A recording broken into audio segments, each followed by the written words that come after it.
2024 সালে একটা মানুষের একটা ফোন কলে পুরো মধ্যপ্রাচ্য যুদ্ধের দ্বার প্রান্তে চলে গিয়েছিল।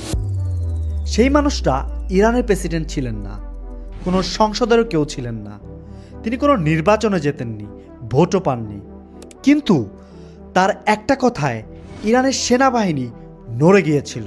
তার একটা সিদ্ধান্তে পারমাণবিক বোমা তৈরির কাজ শুরু বা বন্ধ হয়। ইরানে গণতন্ত্র আছে, কিন্তু সেই গণতন্ত্রের উপরে আরও একটা বড় শক্তি বসে আছে।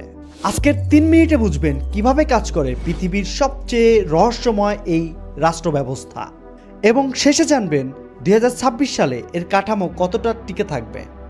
ইরানের সরকার ব্যবস্থাটাকে বুঝতে হলে একটা পিরামিডকে কল্পনা করুন। সবার নিচে জনগণ, তারা ভোট দেয়, তার উপরে প্রেসিডেন্ট এবং সংসদ, তারা নির্বাচিত, তারা দেশ চালায়। কিন্তু এখানেই আসল মোড়, কে নির্বাচনে দাঁড়াতে পারবে সেটা ঠিক করে অন্য একটা শক্তি। এই শক্তির নাম গার্ডিয়ান কাউন্সিল। মাত্র 12 জন মানুষ, তারা ঠিক করে কারা নির্বাচন করতে পারবে, কারা করতে পারবে না। 2021 সালের নির্বাচনে 592 জন প্রার্থীর মধ্যে 285 জন প্রার্থীকে বাদ দিয়ে দেওয়া হয়েছিল, মাত্র 7 জন টিকেছিল।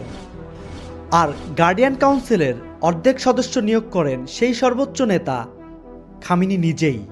তাহলে হিসাবটা কি দাঁড়ালো? জনগণ ভোট দেয়, কিন্তু কাকে ভোট দেওয়া যাবে সেটা একজনই ঠিক করে দেন।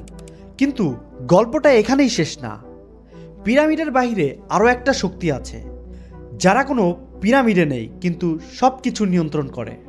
ইরানে একটা সামরিক বাহিনী আছে, যারা শুধু দেশ রক্ষা করে না, তারা দেশ চালায়। এর নাম Islamic revolutionary guard corps, IRGC. IRGC শুধু সেনাবাহিনী না, তারা ইরানের সবচেয়ে বড় ব্যবসায়িক সাম্রাজ্যও চালায়, যেমন নির্মাণ, তেল, টেলিযোগাযোগ। ইরানের অর্থনীতির আনুমানিক প্রায় 40% এই আইআরজিসির হাতে। যে দেশে সেনাবাহিনী অর্থনীতির অর্ধেক নিয়ন্ত্রণ করে, সেখানে কি কোনো প্রেসিডেন্ট তাদের বিরুদ্ধে যেতে পারে? এখন একটু থামুন এবং পুরো ছবিটা দেখুন। একদিকে নির্বাচিত প্রেসিডেন্ট, যিনি জনগণের কাছে জবাবদিহি করেন। অন্যদিকে খামেনি এবং আইআরজিসি কোনো নির্বাচনের মুখোমুখি হন না, কিন্তু সবচেয়ে বড় সিদ্ধান্ত নেন। তাহলে ইরানে কি গণতন্ত্র আছে? এটা নির্ভর করে আপনি ঠিক কোন স্তরটা দেখছেন তার উপর।